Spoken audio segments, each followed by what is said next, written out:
Post-match analysis for Chat with Chaps, where it's just finished at the Den. Millwall 1, Leeds United 0. I'll say it again. Millwall 1, Leeds United 0. What a night. What a performance. What an atmosphere. What a game. What a man Neil Harris is. Our fourth win on the spin. Our fourth 1-0 win on the spin, and therefore, of course, our fourth consecutive clean sheet, up to fifth in the table. Has any team in the Championship this year won 4 games on the spin without conceding a goal? Because I don't think they have, and I'm a bit of a stat man. I haven't managed to look this one up. I'm recording this straight after. I'm just absolutely buzzing. What a fantastic performance. The defensive discipline, the shape, the mental resilience to, Leeds, 75% of the ball, 100%, but really did they create a clear-cut chance? And I think Leeds fans listen to this, if you're honest, you didn't. And we had the one clear-cut chance of the game, and we've won it, and we've got all 3 points. It's the first time we've beaten Leeds in 4 times of asking, I think. Lost our last 3, and very, very different to last season where we lost at home 3-0. What a performance. Every single player played their part tonight. We're going to talk about every single one of them. Before we get into it, guys, if you haven't subscribed, please do. I'm going to get this right. No, one day I will. Please do, as you can see here. No, I was right the first time. Do please subscribe to the channel. Everything we do this season is going to Cancer Research UK. So your likes, just right now, just hit the like button, please, because everything, it all helps the algorithm for YouTube, and we want to raise as much money as we can. So even Leeds fans, just if you ever want to have a laugh at my expense or whatever, that's fine, as long as you subscribe to the channel, because everything we do goes to Cancer Research. Anyway, let's get into it. So the team that started for us was, I think there was a couple of surprises for me. So obviously Danny Mack came in for Joe Bryan. So the back 4 was Danny Mack left to right, Leonard on the right, Tanganga and Cooper in the centre of the park. Obviously Jensen in goal.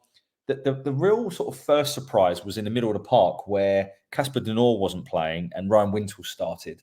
And I found that a little bit baffling, to be honest, because I didn't think Casper was injured. So, to me, this was tactical, which I found strange. I can understand why he would want Saville for a game against Leeds. But if I felt anyone from my perspective could go again, it would be Casper, maybe not Saville. But listen, hindsight's a wonderful thing. We've gone on and won the game, so it doesn't matter. But I did find that odd at the time. So Wintle and Saville in the middle. Watmore returned to the side, Aziz dropping to the bench, SA, Honeyman, and then Langstaff retained his place in the side. Again, I honestly thought Coburn would start the game today with Langstaff coming on, but actually we got the reverse. So that was the side that started. But one of the things I looked at, I saw the bench, and I was like, what a bench we had. To have the likes of De Norre, Aziz, Ivanovic, Coburn, Imaku, those options, and that's without Mitchell, that's without Bryan, that's without Bradshaw. It's the strongest bench we've had in a long time, and I actually felt our bench was stronger on paper than Leeds, which is, Leeds have got a very good first 11 in my opinion, but beyond that, I didn't really think they had much. The lad Solomon came on and obviously got into the game a little bit, but anyway, for Leeds, I think they've been one of the standout performers this season. Fully expected them to come and be the best side we played all season. A fan of what Willie Gnonto brings to the game. Obviously not a fan when you're playing against him, but he's a good player, and I thought he would be a real thorn in our side today. Ended up getting taken off after about 65 minutes. But I actually missed the first couple of minutes because I was at work and had a meeting till just gone 7 o'clock. So I had to get across London. So I missed the first 5 minutes. So I can't tell you what happened. My dad reliably informs me we didn't even touch the ball. So, but then I felt as I sort of came into the ground, we were playing with a real intensity, and that was largely at parts that was a defensive intensity. But I just wondered how we could keep it up. And they had a couple of shots on 18 and then 19 respectively. Aronson, another really good player at this level, 4 goals and an assist so far this season to his name, takes a shot on 18. straight down the throat of Jensen. But I think if it's either side, it could have caused him some problems. And then Joel Pirot, 60 seconds later, also has a similar chance. 60 seconds later after that, Jaff rescues us after Cooper. He sort of, I think the ball ran under his foot that put us under pressure in our penalty area, and then a really good block from Jaff to kind of stop that from, because it was definitely on target for sure, and I think it goes out for a corner. Then we have a moment for ourselves where some really good footwork from SA. It was a good break from us. Langstaff down the right hand side, plays it inside to SA. SA manages to beat a couple of players, takes on the shot, but it actually hits Watmore, and then it is given offside. And that was something that I felt I need to see again, but I felt it was a goal-bound effort, so we'll have to see that back. And then for the rest of the second half of the first half, I felt that Leeds were certainly in the ascendancy, and at times I think we were struggling to get out, and it was like, right, we need to use the ball really wisely here, because Leeds were having real sustained periods of pressure, but without us, again, creating any clear-cut chances, but they were having a lot of sustained periods of pressure, and I was worried that we were struggling to sort of get out and sort of take us up the pitch.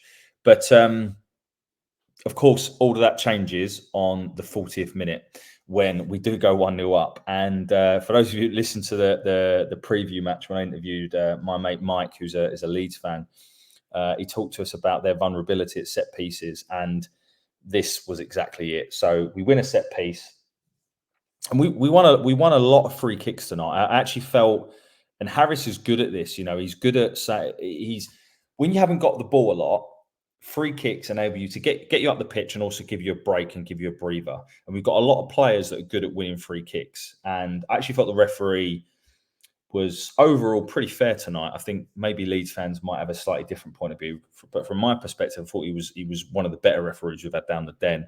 He gives us a free kick on 40, and it's a really well worked set piece, which I haven't said very often this season. With the ball is played short initially. I think Sad plays it to Leonard. Leonard clips it to the far post. Cooper wins the first contact in the box, goes to Tanganga, and Tanganga, like, what a finish. Like, that finish is representative of him. It was so cool, calm, collected. It was like a striker's finish. First time into the bottom corner, the ground erupts, and we're winning 1-0 after 40 minutes. And it was just an outstanding finish. And games like this against sides like Leeds, where they are a much superior footballing side, there's no denying it. They are, they've got an abundance of talent. Yes, they lost a few players in the summer, but they've got an abundance of talent, and set pieces were going to be vital for us. And we took one. And what that enables us to do is to do what we've done so well all season, which is when we've gone 1-0 up, we have the confidence in our ability to defend our box and defend as a unit. Admittedly, I didn't really want to watch it for 50 minutes, but lo and behold, that's what we got. And I think, if I'm being honest, majority from 40-minute onwards, we defended. But we did it so well, and we did it as a unit. I thought we were absolutely outstanding. But anyway, we go in at half time. The players are clapped off. A lot of singing to greet them as they go off. I thought the atmosphere was pretty good tonight from both sets of fans. So fair play to Leeds, who came down in their numbers. Had the pleasure of sharing the train journey with a lot of them. You can hear the sarcasm in my voice. The second half starts, no changes, but Leeds come out the traps flying. They have a chance almost immediately. Ball comes across the goal, and Nonto flashes a header, and it goes just over the bar. They then have a corner where it's again well worked and poor from our perspective. I thought we switched off, and it's just a low corner just passed into the box. And I don't know, was it Furpo? I'm not sure. He's got a free shot goal, but he sort of miskicks it, and it comes to nothing. But that was a half chance for Leeds. It should have been more. And then for the rest of, let's be honest, the rest of the game was defense versus attack. Let's be real. It was, but the effort levels that the lads put in, and I could name. I'm looking at my notes here, and I've got Langstaff I feel like he's learning that role. That pressing and winning fouls and like shithousing free kicks, right? Which we're good at. I wonder how many fouls we actually won today. On 53, Coburn and Denor go to warm up, and then before they come on, Pirro.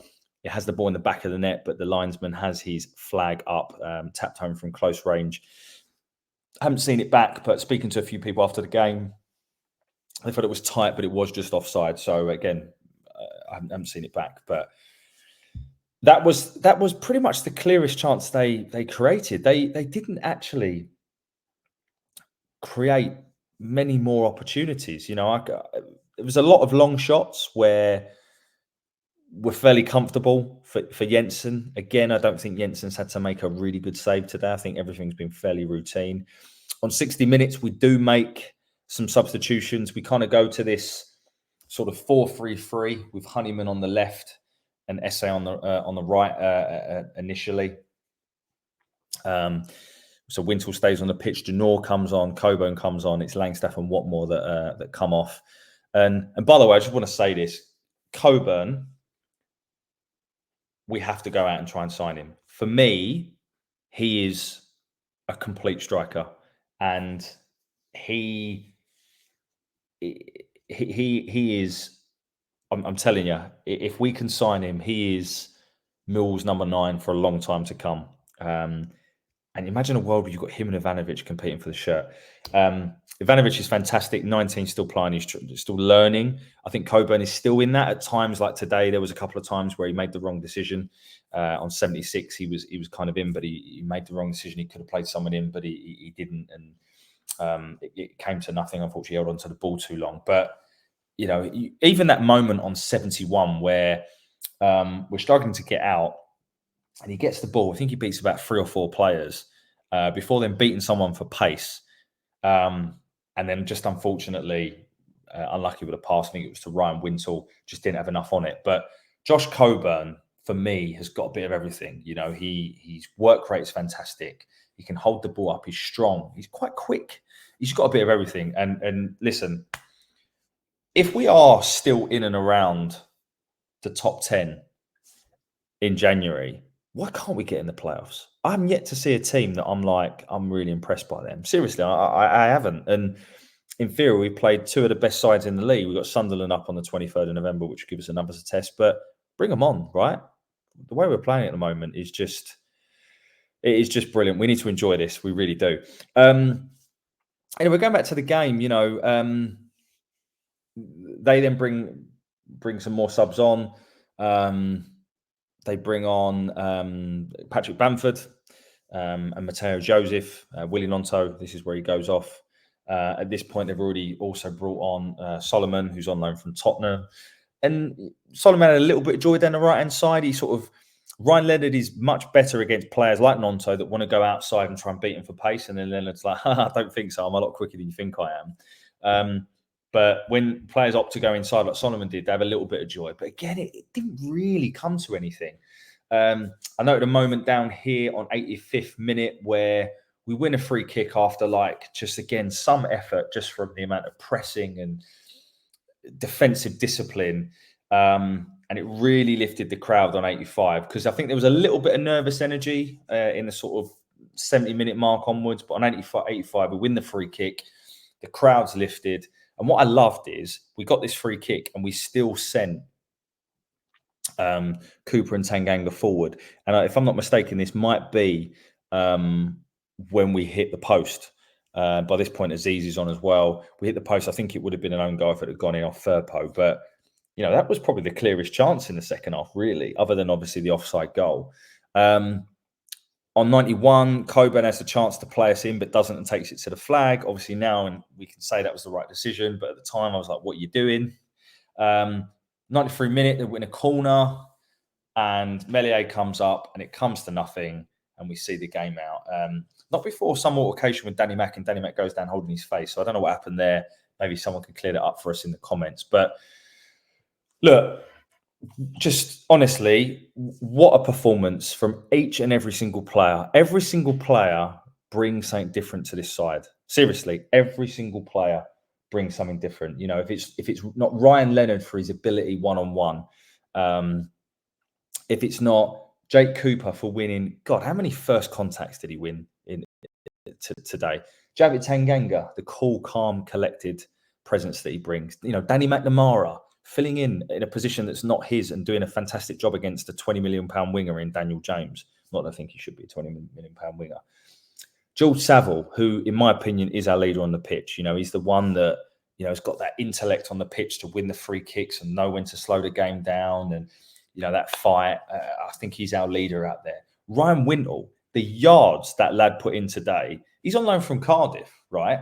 I doubt we'll sign him permanently. For me, he's a stopgap until Billy Mitchell's fit. But I thought he was brilliant tonight from a defensive perspective. So fair play to Ryan Wintle. If it's not Romain Esse, who's that one player that can get us up the pitch and to link play and to take players on and have that ability to open up pockets of space. George Honeyman, who literally, I love to see his heat map because he was absolutely everywhere. Or is it Duncan Watmore that last few games, maybe all right, he's not been as on song as normally is, but he's that player that's always an outlet and always, you know, the amount of running and tracking back he did, especially in that first half, doesn't go unnoticed. Or is it Macaulay Langstaff, who, you know, has been throughout his career, has been that striker that just sits on the shoulder and scores goals, and he's come to Millwall and he's not able to do that, and he's learning how to be a Millwall number 9, which is all about that work rate, running the channels, doing the unselfish bits, winning free kicks, bringing others into play. That's just the team that started, right? I thought Casper was excellent when he came on. I thought Coburn was. Seriously, every single player, and Jensen, you know, he didn't have to do much, but everything he did well today. The only thing this team is missing, and I don't swear often on this, as you know, right, is a fucking set piece taker. Seriously, we like, I know we scored from a set piece today, but we've got no one that can take a bloody free kick. Put that into the team. And I'm telling you now, to quote Daniel Farker, who's come out after tonight and said this, we are playoff potential. There is no reason why we can't. There is, seriously, this team, the togetherness of this group and what Neil Harris has created, we are officially the best team in the championship since February. Officially. We've got 48 points. No one else can match that. By beating Leeds tonight, we've taken over from them.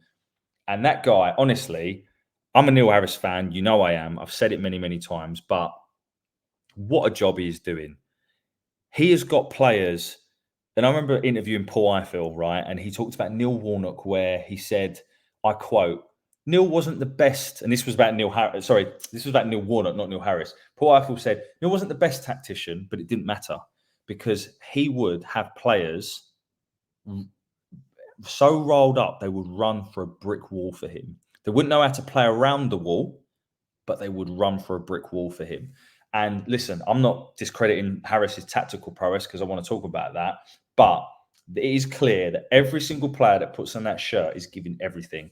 And you have to give credit to Neil Harris. And finally, I think a lot of the Harris haters or the Harris splinters sitting on the fence are starting to realise that he's Mr. Millwall. And it was great to hear a rousing reception towards the end of the game singing Super Neil because he absolutely deserves it.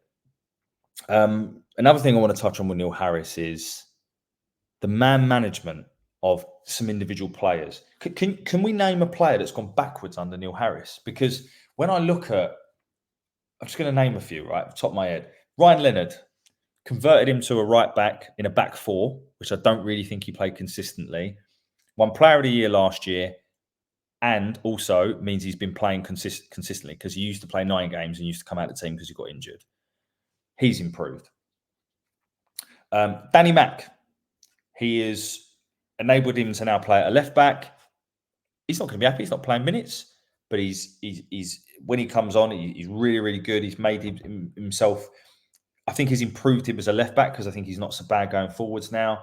And again, he's managing him really well. Romain Esse didn't play much last season. A lot of fans were like, why not? Come into this team this year, complete different player. Revelation. Absolutely fantastic player that I think we'll be very, very lucky to keep him by next year. Casper De Norre. Don't really think Neil Harris fancied him last season. All of a sudden, and take this second in terms of he didn't start tonight. Casper De Norre is right up there for me for player of the season already. I think he's been phenomenal and he did such a good job when he come on. Tanganga openly said he wouldn't have signed if it wasn't for Neil Harris. Well, I might have stretched that slightly, that Neil Harris was in constant connection over the summer, and that's how we wanted, that was one of the reasons he wanted to come and play. George Honeyman. People can say what they want about George Honeyman, right? And he's not the best player, and at times his first touch kills me. But he is pivotal to how we play, particularly when we spend 60 minutes defending. But I don't care. As long as we get that first goal, we're basically saying, go on then, break us down, go on, give it a go, because you're not going to be able to. And he is vital to that. And dare I say it, and I've said this before, but I'll say it again, Zian Fleming leaving us has allowed other players to flourish. It's allowed us to be more of a team as opposed to trying to be a one-man band where it used to be Jeb Wallison and it used to be Zian Fleming. We're now playing as a team. And no one can tell me that Zian Fleming would do the defensive role that George Honeyman would. Yes, of course, he'd score more goals. No doubt about it. Yes, of course, he would be a better attacking threat. But for me personally, I prefer I think Esse offers us more in an attacking sense this season in terms of the player that Esse's developed to be than Fleming did. And I also think Esse's got a better chance of playing in the Premier League because of the qualities he has. So I think for me, it's just, listen, Stoke on Saturday, I just cannot see how these boys are going to go again. Early kickoff after a Wednesday night. But that dressing room right now must be absolutely full of confidence. And we go up to Stoke, who won 2-0 Blackburn tonight. And it's not a free hit because I don't agree with that terminology. But listen, who knows? Nick a point up there? Who knows? We're sitting pretty. We're fifth in the table. I think it's 22 points, which means it's only 28 points until we're safe. It's the pessimist in me. But seriously, I'm running out of superlatives for this group. Beating the top two fancied sides in the league to win the championship this season, 1-0 at home, with just monumental performances and just real Millwall character. I mean, what more could you ask for as a Millwall fan? From a Leeds perspective, I think, and credit to Daniel Farke, he's come out tonight. And most teams that we beat, right, they'll come out and say, oh, we weren't at the races tonight, we weren't very good. Daniel Farke hasn't done that. He's come out and said that we defended so well. And he's come out and said we're playoff potential. So I have to give massive respect to Daniel Farke for that. And it'd be interesting to hear any Leeds fans' opinions. Do you think that we stopped you playing? Because I would argue we did. You had an XG of 0.8, which is your second lowest all season. So I think that when we got that first goal, we were able to shut up shop and you weren't able to break us down. So yeah, Leeds fans, I'd welcome your opinion. Obviously, sensible comments only, please. But look, I don't really know what else to say. Other than just what an absolutely fantastic night. These are the nights you've got to enjoy as Millwall fans because they don't come around too often. In terms of 4 wins on the spin, you've just beaten Leeds, and we're sitting in 5th place. I mean, they don't come around too often. Neil Harris, you are literally the Lion King. Thank you, my man. Right, before we finish, I also just want to say a massive thank you to he's probably going to be like, really? To Peter Hamilton, who is an avid listener of the show, but also continues to give very generously towards our charity. So, Peter, if you listen to this, mate, I've never had the pleasure of meeting you. Maybe I could. Drop me a message on Twitter. But I just want to say thank you because me and all the boys are very, very grateful for everything you do for the channel and all the listeners that do, because that's why we do this, right? And as long as you're going to listen, as long as you're going to donate to charity, as long as you're going to subscribe to the channel, you can take the piss out of my hair all you want. I really don't care. The missus does it enough. So listen, I'm going to leave it there. I'm going to try and get this out as quickly as possible. I'm just buzzing. I think you can see it and you can hear it in my voice.